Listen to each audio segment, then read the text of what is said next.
नमस्कार, मैं हूं अभिलाष मिश्रा और आप सभी देख रहे हैं वॉच इंडिया न्यूज़ 20।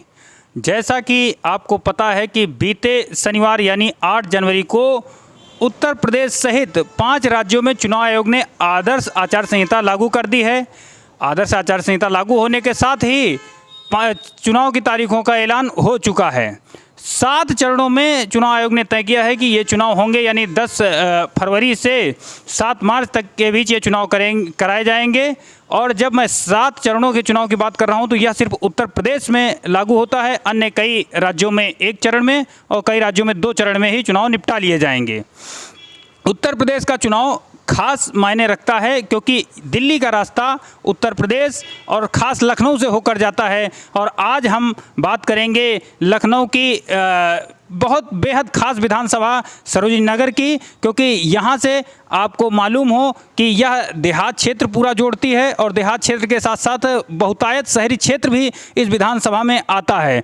जैसा कि आपके जो लखनऊ का अंतर्राष्ट्रीय हवाई अड्डा है चौधरी चरण सिंह, वो भी इसी विधानसभा के अंतर्गत आता है। औद्योगिक क्षेत्र भी इसमें काफ़ी कुछ आ जाता है। जैसा कि आपको पता है, स्कूटर इंडिया प्राइवेट लिमिटेड जो लगाई गई थी उदारीकरण दौर के पहले, वह भी इसी विधानसभा क्षेत्र में आती है और एक रोजगार का माध्यम हुआ करती थी। जब रोजगार देने की बात आई थी, सरकारों ने इस ओर ध्यान दिया था, लेकिन फिर 90 के बाद उदारीकरण का दौर आया और वह धीरे धीरे जो उनकी शक्तियां हैं उन उद्योगों की वो छीण होने लगी। खैर, वो बात अलहदा है, वो बात हम आगे करेंगे, लेकिन अभी बात यहाँ के चुनावों की। तो सबसे पहले यदि हम सरोजिनी नगर विधानसभा की बात करते हैं तो आपको यह जान लेना आवश्यक है कि यह विधानसभा अस्तित्व में कब आई।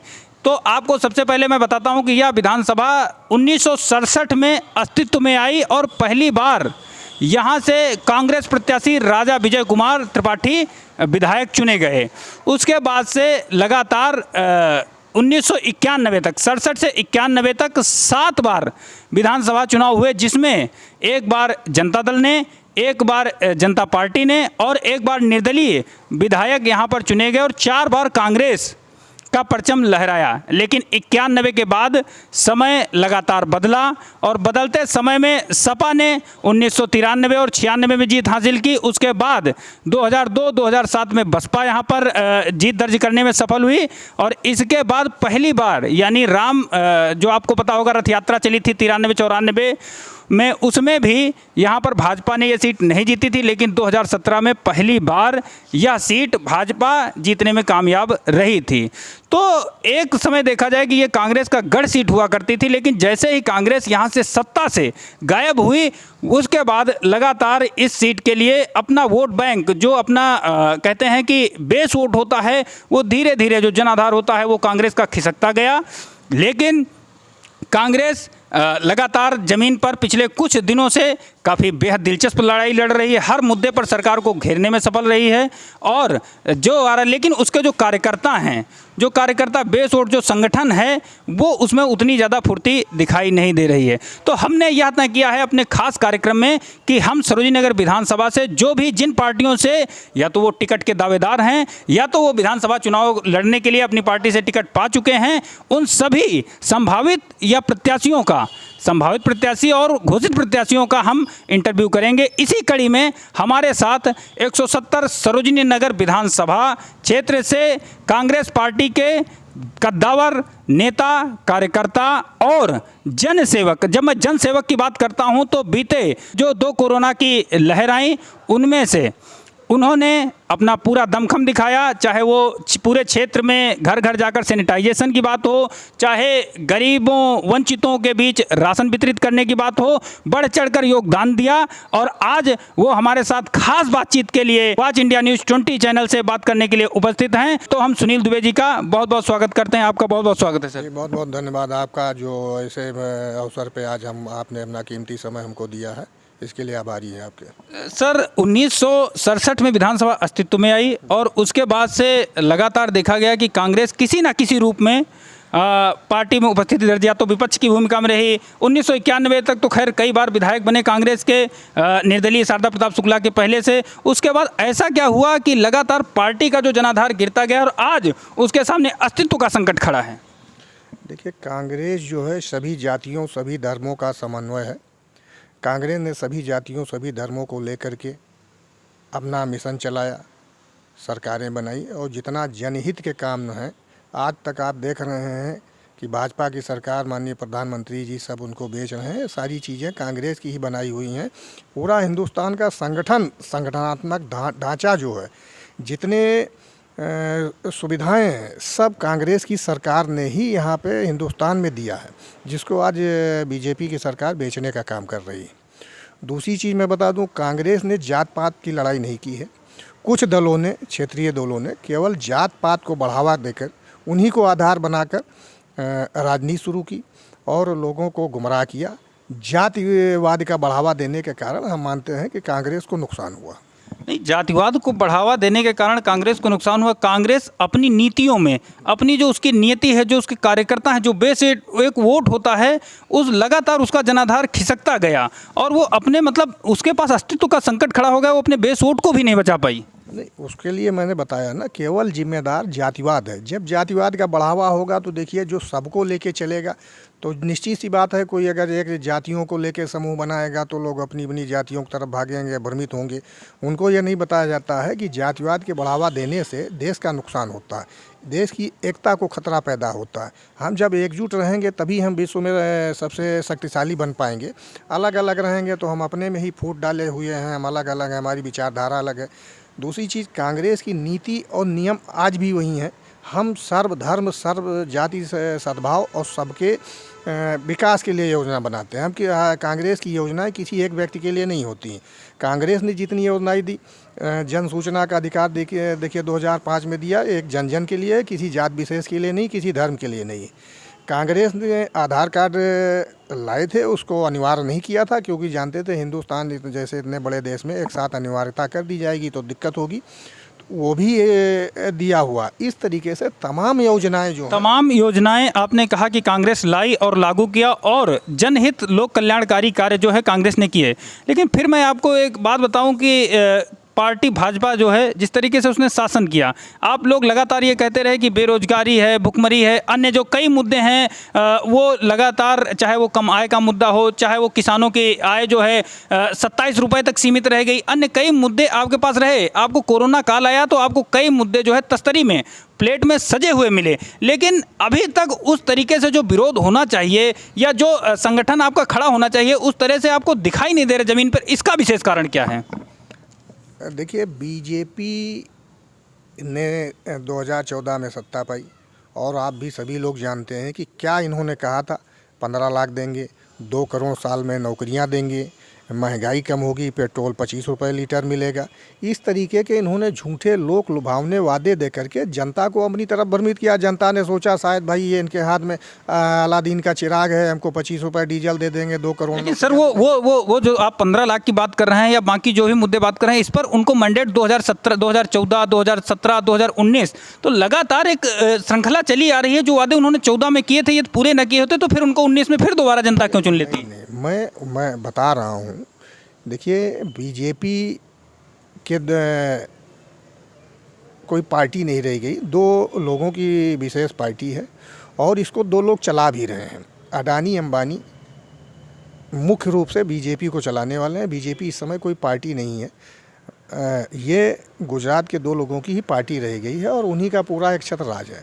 और व्यापारियों के कारण इन्होंने IT सेल पे जितना पैसा देश की जनता का बर्बाद कर रखा है, उसको लगा के जनता के बीच में हिंदू मुस्लिम करके मुख्य विकास के वादों को झूठा प्रदर्शित करके फिर इन्होंने कहा था हम फिर आएंगे, नौकरी देंगे, पाकिस्तान को साफ़ कर देंगे, है ना, मुसलमान को यहाँ से भगा देंगे। मैं बहुत स्पष्ट बोलना चाहता हूँ, जो इनका IT सेल का लगा हुआ है, भले शीर्ष नेतृत्व इनका ना बोलता हो, इनके नीचे के संगठन ने जनता में यही संदेशा दिया कि मोदी जी आएंगे, भाजपा आएगी तो यहाँ से मुसलमान भाग जाएगा, यहाँ ये लोग पाकिस्तान को नक्शे से हटा देंगे, चाइना सही रहेगा। आज देखिए, चाइना हज़ारों किलोमीटर हमारे देश के अंदर आ चुका है और मोदी जी कहते हैं कोई नहीं आया, और हमारा रक्षा मंत्रालय, विदेश मंत्रालय कहता है कि यहाँ पे भाई चाइना इतने अंदर घुस आया। अरुणाचल प्रदेश में हज़ारों उन्होंने घर बना लिए। तो ये तो झूठ बोलने की इनकी परंपरा है। और कुछ लोग हैं इनके भाई जो लगे रहते हैं झूठ को सच बनाने के लिए। जनता भोली भाली है, जनता विश्वास करती है, जनता विश्वास करके इनको वोट दिया, इनको सरकार बनाई। आप देख रहे हैं आज भाजपा में भगदड़ की स्थिति है। तो जनता का विश्वास जो है भाजपा के से हट चुका है। जनता मुक्ति चाहती भाजपा से उत्तर प्रदेश में। और जब 2024 में सेंट्रल की बात आएगी, पूरे देश का चुनाव होगा, उसमें भी यही हाल होगा बीजेपी के साथ। बीजेपी अब नहीं रह पाएगी सत्ता में। बीजेपी अब सत्ता में नहीं रह पाएगी। अच्छा, आप ये बताइए कि विधानसभा चुनाव होने जा रहे हैं उत्तर प्रदेश, खास उत्तर प्रदेश में 403 सीटों पर। उसमें 4 पार्टियाँ, सपा, बसपा, कांग्रेस और भाजपा, ये 4 मुख्य दल हैं। इन 4 मुख्य दलों में आप कांग्रेस को कहाँ खड़ा पाते हैं? देखिए, हम आपको मुख्य सबसे आगे नज़र आते हैं, क्योंकि अखिलेश ने कह दिया कि हमारी लड़ाई ना तो कांग्रेस से ना तो बसपा से, हमारी लड़ाई सीधी सीधी भाजपा से है। इसलिए मैं ये सवाल विशेष कर पूछ रहा हूँ। मैं जहाँ तक आपको कहना चाहता हूँ, कांग्रेस सबसे आगे है। चाहे बहु बेटियों के ऊपर अत्याचार की बात हो, चाहे किसानों के प्रति अत्याचार की बात हो, चाहे गरीबों के प्रति अत्याचार की बात हो, चाहे बेरोजगारों के प्रति अत्याचार की बात हो, किसी के अत्याचार की जब आती है तो हमारी नेता आदरणीय प्रियंका जी सबसे आगे मैदान में नज़र आती हैं और इन अत्याचारों के खिलाफ अपनी बुलंद आवाज़ के साथ विरोध करती हैं। और उसका परिणाम है, आज आप देख सकते हैं कि उन्होंने इतना बड़ा आंदोलन किया, लड़की हूँ लड़ सकती हूँ, एक नारा देते हुए महिलाओं के उत्थान के लिए, लड़कियों के सशक्तिकरण के लिए एक आवाज़ उठाई है। और निश्चित ही हम सबसे आगे खड़े हैं। और दूसरी, हमारी लड़ाई, हम किसी दलों से लड़ाई नहीं मानते। हमारी लड़ाई अवसरवादियों के खिलाफ है, जो जनता को झूठे वादे करके आते हैं और लूट के चले जाते हैं। आपने out of the box idea दिया और कितनी बड़ी जो आजमाइश की, जैसा आपने कहा कि लड़की हूँ लड़ सकती हूँ। और इसी के साथ साथ मैं जोड़ना चाहूँगा कि महिलाओं की प्रदेश में 40% टिकट देकर उनकी भागीदारी तय करना, या फिर अन्य कई कारण, जैसे आपको मैं 2500 में गेहूँ धान बेचना, मतलब खरीदा जाना किसानों का, और उसके अलावा अन्य कई जो 7 वचन आप लाए हैं, ये आपके यूनिक आइडिया हैं। लेकिन जनता का उतना समर्थन, जैसा कि सर्वे जो दिखाई दे रहे हैं या जो भी अभी तक आकलन हो रहा है लोगों का, उतना ज़्यादा परसेप्शन बन नहीं पा रहा है जो आप लोग बनाने की कोशिश कर रहे हैं। देखिए, जनता का पूरा समर्थन है। आज हम दूर नहीं जाना चाहते हैं भाई, आप सरोनी नगर विधानसभा में देख लीजिए, हमने जितना काम किया है, हमारे काम से पार्टी ने भी सहयोग किया भाई। पार्टी ने हमको इस लायक बनाया कि आप जाके जनता की सेवा कीजिए। पार्टी के सिंबल से मैं जनता की सेवा पिछले 2 साल, वैसे तो मैं 15 साल से लगा हुआ हूँ। नहीं, आपने बीते 2 सालों में जो किया, मैंने अपने शुरुआती संबोधन में, अपनी प्रस्तावना में वो बात कही, और मैं बिना लाग लपेट ये बात कहना चाहता हूँ कि आपने जो सेवा की, आपने जो जनता के दुख दर्द को समझा और उसका हमदम बने, उतना नेता, बड़े बिरले ही नेता हों जो सरोजिनी नगर में काम किया हो, उतना किसी ने काम नहीं किया। लेकिन वो परसेप्शन बन नहीं पाया जो आप बनाने की कोशिश कर रहे थे, ये हम कह रहे हैं। नहीं, वो तो देखिए, आप जैसे हमारी नेता आदरणीय प्रियंका गांधी जी ने महिलाओं के लिए 40% टिकट का वादा किया है। और ये वादा नहीं है, ये ज़मीन पे दिखेगा। हमारी जब टिकट बटेंगे उसमें 40% महिलाओं के टिकट बिल्कुल रिजर्व हैं, आरक्षित हैं। दूसरा, आप महिलाओं से पूछिए कि प्रियंका जी ने जो वादा किया है, हमारे यहाँ जैसे दिया है 2500 रुपये धान गेहूँ का दिया है, 10 लाख तक का हर व्यक्ति को फ्री स्वास्थ्य, उसको बीमा समझ लीजिए कि 10 लाख तक का इलाज फ्री में होगा उनका, ठीक है। और इसी तरीके से रोज़गार की है, हमने बिजली बिल हाफ किया। अब देखिए, हम लोग झूठ नहीं बोलते हैं कि हम फ्री कर देंगे और फिर आने के बाद फ्री कितना किया कि किसी का 100 यूनिट है वहाँ तक फ्री है, 200 वाले का फिर पूरा पड़ेगा, 300 वाले डबल चार्ज करेंगे। ये सब हमारे यहाँ नहीं है। हमारे यहाँ कहा गया कि बिजली बिल हाफ है आपका। लेकिन फिर वो विपक्ष भी आरोप लगाने लगता है कि आपकी जहाँ सरकारें चल रही हैं, चाहे वो छत्तीसगढ़ हो, चाहे वो राजस्थान हो या फिर पंजाब हो, वहाँ पर सरकारें चल रही हैं, ये योजनाएं पहले वहाँ लागू करना, जैसा कि विपक्ष का आरोप है कि ये योजनाएं पहले आप वहाँ लागू करते तब यहाँ पे बताते तो शायद जनता उस पर भरोसा करती, पहले डिलीवर्ड वहाँ पर करते योजना। जी, आप उत्तर प्रदेश से दर की तुलना, रेट की तुलना अन्य पंजाब में और जहाँ कर लीजिए, यहाँ से फ़िलहाल काफ़ी कम है। और पहले से वहाँ रियायत दे दी गई है, तमाम जगहों पर किसानों के कर्जे माफ़ हुए हैं, अभी काफ़ी कोरोना काल के बिजली बिल माफ़ हुए हैं। इस तरीके का हम मानते हैं, जो भी कह रहे हैं वो केवल जनता को गुमराह कर रहे हैं। चलिए ठीक, ये तो प्रादेशिक बातें हो गई, हमने काफ़ी कुछ आपसे समझा। लेकिन अब हम बात करते हैं क्षेत्र की। क्षेत्र में ऐसे कौन बड़े 3 मुद्दे हैं जो यदि आप लोग सत्ता में आए या आप यहाँ से उम्मीदवार बने जीते, वो आप करना चाहेंगे? देखिए, अभी तो एक बहुत बड़ा हमने कई बार सुना कि देखिए हरौनी ओवर ब्रिज की बात थी, कई बार सुना बड़े बड़े नेताओं ने कि बन जाएगा, काम हो रहा है, लेकिन आज तक ना शुरू हुआ ना उसका कोई पता चल रहा है कि कहाँ पे वास्तविकता क्या है उन घोषणाओं का। तो हम तो आपके माध्यम से कहना चाहते हैं, अगर भाई हमको जनता इस लायक बनाती है तो और हमारी सरकार रहेगी केंद्र में, हम चूँकि वो रेलवे के डिपार्टमेंट के अंतर्गत आता है तो उसमें रेलवे की एनओसी और ये सब बहुत ज़रूरी होगी, तो वो हम तभी कर पाएंगे जब केंद्र में कांग्रेस की सरकार होगी। फिलहाल अगर हम इस लायक रहते हैं तो पूरा संघर्ष करेंगे और जल्द से जल्द हरौनी ओवर ब्रिज जो जनता के लिए मुसीबत बना हुआ है, वहाँ पे आवागमन में इतनी असुविधा होती है, जाम 4-4 घंटे 5-5 घंटे का जाम लगता है, कई बार हम ही फंसे हुए हैं। और वहाँ की सड़क जो है जुनाबगंज से जो हरौनी मार्ग है आगे तक चला जाता है, इतना सकरा, इतना चौड़ा नहीं, इतने हैवी वाहन निकलते हैं, ट्रक्स निकलते हैं, जिनकी वजह से हम समझते हैं महीने में कई दुर्घटनाएं होती हैं। तमाम लोग, युवा वर्ग के हमारे, हमने कई लोगों को वहाँ पे अपनी जान गंवाते देखा है। तो इसको ठीक कराने का प्रयास करेंगे कि उस सड़क का चौड़ीकरण हो और वहाँ पे ओवर ब्रिज का निर्माण हो जल्द से जल्द। हमारी एक प्राथमिकता ये है जी। तो आगे हम ये आपसे बात करना चाहेंगे कि अभी तक 5 साल में आपने देखा कि भाजपा सरकार यहाँ थी, यहाँ से वो राज्य मंत्री भी थी, यहाँ से चुनी गई भी थी और सरकार में राज्य मंत्री भी थी। तो ऐसे कौन से काम जो हो जाने चाहिए थे 5 साल में और उनकी ओर सरकार का या यहाँ की विधायिका का ध्यान नहीं गया और वो आपके लिए प्राथमिकताएँ होंगी? अब देखिए, अब उनको क्या करना था क्या नहीं करना था उनकी जिम्मेदारी थी, उनकी जिम्मेदारी को हम नहीं थोप सकते हैं क्योंकि वो नैतिकता का ऐसी कुछ चीज़ें हुई होंगी कि जो बहुत ज़रूरी होंगी लेकिन होना चाहिए था और नहीं हुई। मैं कहना चाह रहा हूँ, अभी 2-3 महीने पहले आपने देखा था 2 घंटे की बरसात में हम तो जहाँ बैठे हुए हैं आशियाना का क्षेत्र है, यहाँ पे नाव चलने की स्थिति थी, तमाम लोगों की गाड़ियाँ उस पानी में बंद हो गई थी, हमारे लोग धक्का लगाते नज़र आए, उसमें फंसे नज़र आए। और उसका ये आप विकास देख लीजिए, ये शहर है, शहर में ही हमारी माननीय मंत्री जी का भी निवास है, वो भी फंसी थी, जैसा हमने सुना था, वीडियो में देखा भी था। तो मैं समझता हूँ सरकार भी रही और तमाम सभासद पार्षद भी शहरों में भाजपा के हैं। और उसके बाद ये स्थिति रही कि आज 25-30 सालों से लखनऊ का जो मेयर होता है वो भी भाजपा का है। गली गली में गंदगी, गली गली में जल भराव है। आप देख लीजिए, जल निकासी की व्यवस्था इतनी ख़राब है कि 1 घंटा पानी बरस जाए तो तमाम गाड़ियां जो है फंसी नज़र आती हैं, आदमी निकल नहीं सकता। तो हमारी एक प्राथमिकता ये भी है कि अगर हम इस लायक रहे, क्षेत्र की जनता हमको चुनती है, तो सबसे पहले हमने एक मुद्दा आपको पहले बताया, दूसरा ये है कि यहाँ जहाँ जहाँ जल भराव की समस्या है हमको वो चिन्हित है, हमारे दिमाग में बसा हुआ है, क्योंकि बचपन से मैं यहीं पे रहा हूँ, यहीं पढ़ा लिखा हूँ, सब कुछ हमने यही किया, यही क्षेत्र को चुना है।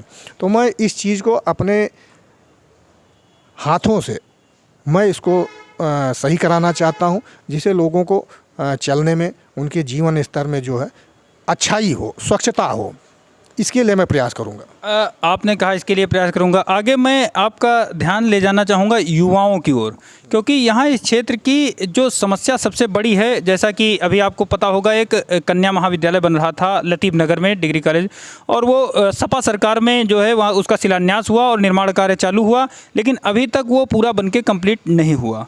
तो एक शिक्षा की जो समस्या है देहात क्षेत्र में, जहाँ से हम लोग आते हैं, या कहिएगा कि वो पूरा जो बेल्ट है कन्या शिक्षा, और ख़ासकर जो भी वहाँ पर युवा तैयार होता है वो शिक्षा ग्रहण करने या तो लखनऊ केकेसी या यूनिवर्सिटी, उसको लखनऊ ही जाना पड़ता, शहर ही आना पड़ता है। और उसके लिए एक ट्रेन जो चलती थी एलसी, इस समय उनको भी कोरोना काल से सस्पेंड कर दिया गया है, वो काफ़ी ज़्यादा प्रभावित हैं। तो ऐसे में युवाओं की पढ़ाई वो बेहतर तरीके से नहीं हो पा रही है। इसके लिए आपके पास कोई रोड मैप, कोई प्लान है क्या? देखिए, रोड मैप तो हमारे विचारों में बना हुआ है, हमारे कार्य में बना हुआ है। हमारी एक और प्राथमिकता मैं बता देना चाहता हूँ, हमने सोचा हुआ है और हमारी प्रतिज्ञा है, हमारी व्यक्तिगत है, कि हम अगर किसी लायक रहेंगे, जनता ने हमको अगर अधिकार दिए अपना प्रतिनिधित्व करने का, तो हमारी ये है कि अपने सरोनी निगर विधानसभा में एक डिग्री कॉलेज सरकारी ऐसा खोला जाएगा, जिसमें एक आंशिक, मतलब बहुत कम फीस पे लड़के लड़कियां हमारे जो हैं अपनी शिक्षा ग्रहण कर सकेंगे। क्योंकि तमाम प्राइवेट कॉलेज बने हुए हैं जो लूट की ओर हैं, उनका देखिए कोरोना काल में कोई रियायत नहीं मिली। जितनी अधिकता हो सकता है, जिस तरीके से लूट सकते हैं जनता के, गरीब जनता के फीस के रूप में लूट रहे हैं, इसको जो है हम बंद कराने का प्रयास करेंगे। हम कोशिश रहेगी कि एक सरकारी ऐसा डिग्री कॉलेज बनता है नज़दीक में, जिससे जनता को सुविधा हो। नहीं, जनता को सुविधा हो। चलिए ठीक है, मैं आगे अगली बात अपनी बढ़ाता हूँ। आगे बात सबसे बड़ी बात इस समय ये है कि बेरोजगारी। लोग, सरकार अपना दावा ठोकती है कि हम जो है 80 करोड़ लोगों को है अन्न मुहैया कराते हैं और उनको खाने पीने का 5 किलो राशन, 5 किलो धान या गेहूँ, चावल या गेहूँ, और उसके साथ साथ 1 किलो चना और तेल दे रहे हैं, और ये कोरोना काल से लगातार चल रहा है। लेकिन बेरोजगारी का आप लोग बहुत रोना रो रहे हैं, लेकिन सरकार कहती है कि बेरोजगारी उतनी नहीं है क्योंकि यह पेंडेमिक है, यह इस समय आपातकाल है, आफतकाल है। तो आप लोगों को थोड़ा सा सरकार का सहयोग करना चाहिए और रोजगार के लिए उनको सुझाव देने चाहिए कि क्या रोजगार के अवसर उपलब्ध कराए जा सकते हैं। नहीं, बिल्कुल रोजगार के अवसर उपलब्ध कराना सरकार की जिम्मेदारी है। हम इसको, चलिए अच्छा है, आज आपातकाल में आपने जनता को दिया, लेकिन ये जो जनता को आपने राशन दिया है, ये जनता के हित के लिए नहीं दिया है, पार्टी के हित के लिए दिया है। इसमें आप चाहते हैं, ये चुनावी स्टंट है। आपने पहले घोषणा कर रखा है कि मार्च के बाद नहीं मिलेगा। आपको पता है कि मार्च के बाद हमारी सरकार नहीं रहेगी तो हम नहीं दे पाएंगे। तो ये नहीं होना चाहिए। आप रोज़गार दीजिए, उनको सुविधाएं दीजिए, तो इससे वो अपना, भाई आपने राशन दे दिया, बाकी उनको दवा की ज़रूरत है, उनको और चीज़ों की ज़रूरत है, कहाँ से ले आएंगे? गैस इतनी महंगी कर दी है, 900-1000 रुपये के करीब आपकी गैस है, कहाँ से खरीदेगा जब वो रोज़गार नहीं करेगा? मजबूरी में लकड़ी जलाएगा। आप कहते हो हमने गैस वितरण किया, गैस आज 1000 रुपये की है, आप एक बार फ्री सिलेंडर दे देते हैं, दोबारा आदमी भर नहीं पाता है। आप एक पक्ष से लेते हैं, दूसरे पर फ्री में देते हैं, दूसरे पक्ष के ऊपर टैक्सों का बोझ डाल के उनको लूट रहे हैं। तमाम तरीके के व्यापारी हों या छोटे मोटे जितने भी टैक्स देने वाले हैं आज परेशान हैं, सभी तरह हैं इनके गलत नीतियों से। अच्छा चलिए ठीक है, आगे मैं बढ़ता हूँ, फिर से अब विधानसभा में फोकस करता हूँ। कांग्रेस की सरोजिनी नगर विधानसभा में लड़ाई किस पार्टी से है? देखिए, मैं लड़ाई इसको नहीं मानता हूँ। मैं एक सेवा की भावना से मैं जुड़ा था। हमसे कई लोगों ने कहा आप ये कर रहे हैं, आपको राजनीति में आना है। मैंने कहा मैं राजनीति में पिछले 15 साल से हूँ और हमारी सेवा को राजनीति से ना जोड़ा जाए। पार्टी हमको टिकट देगी, मैं लड़ूंगा, नहीं देगी फिर भी मैं जनता की सेवा करता रहूँगा। मेरी देखिए सेवा एक भावना है, मैं उसको राजनीति से या चुनाव से जोड़ के नहीं देखता हूँ। लेकिन फिर भी कोई ऐसा कैंडिडेट तो होगा जिससे आपका मुकाबला हो या वो आपके फाइट में हो या आप उससे लड़ना चाहे। कोई कौन सी पार्टी, बसपा, सपा, भाजपा, कौन सी है? मैं लड़ाई में किसी को नहीं मानता हूँ। अब आप स्वयं सोच लीजिए कि जिस तरीके से आप बात कर रहे हैं, क्षेत्र की जनता का हमारे प्रति अपार स्नेह है, प्यार है, और मैं समझता हूँ पार्टी जब हमको लड़ाएगी तो हमारे आसपास कोई दूसरे दल का नेता नहीं रह पाएगा और जनता का प्यार हमको अपार शक्ति के रूप में आपको दिखाई देगा। जनता का प्यार अपार शक्ति के रूप में दिखाई देता है। चलते चलते एक सवाल और आपसे, अंतिम सवाल, कि कांग्रेस उत्तर प्रदेश में 403 विधानसभाओं में कितनी सीटें 2022 में जीतने जा रही है? अब देखिए, संख्याओं का ये तो कहना बहुत गलत है और इसके प्रति कहने के लिए मैं अधिकृत भी नहीं हूँ। हम ये जानते हैं कांग्रेस को उतनी सीटें पर्याप्त मिलेंगी जितने में सरकार बन सकती है और उसके लिए कांग्रेस पार्टी पूरी तरीके से प्रयासरत है। हर विधानसभा पे हमारा संगठन, हमारे नेता ध्यान दे रहे हैं। हर विधानसभा पे फिर भी अगर मान लीजिए कुछ सीटें कम पड़ती हैं तो समर्थन किसका लेना स्वीकार करेंगे? नहीं, समर्थन की ज़रूरत नहीं पड़ेगी। हमारी ये सरकार फुल फ्लैश बनेगी, पूर्ण बहुमत से बनेगी। तो ये थे हमारे साथ कांग्रेस के जनसेवक सरोजिनी नगर 170 विधानसभा से सुनील कुमार दुबे जी, जिनका हम बहुत बहुत धन्यवाद देते हैं अपनी ओर से। उन्होंने अपना बेशकीमती समय निकालकर हमसे बात की, इसके लिए आपका बहुत बहुत शुक्रिया। जी, बहुत बहुत धन्यवाद आपको, आभारी हूँ आपका।